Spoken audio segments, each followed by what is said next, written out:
সিরাজগঞ্জের শাহজাদপুরে অস্ত্রসহ ডাকাত দলের সদস্যকে গ্রেপ্তার করেছে থানা পুলিশ।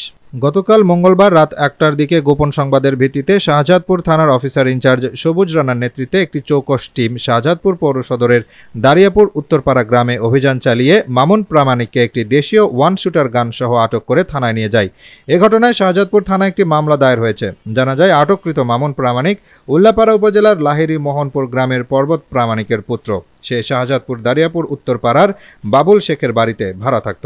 এ ব্যাপারে শাহজাদপুর থানার অফিসার ইনচার্জ সবুজ রানা বলেন, গোপন সংবাদের ভিত্তিতে দারিয়াপুর উত্তরপাড়া বাবুল শেখের ভাড়া ঘর থেকে অস্ত্রসহ আসামিকে আটক করা হয়েছে। তার বিরুদ্ধে থানায় মামলা দায়ের হয়েছে। সে একজন ডাকাত দলের সদস্য।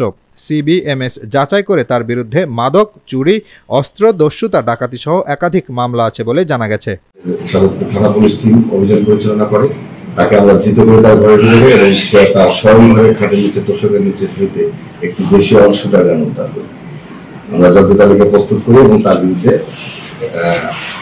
অস্ত্র আইনি মামলা রুজু করি।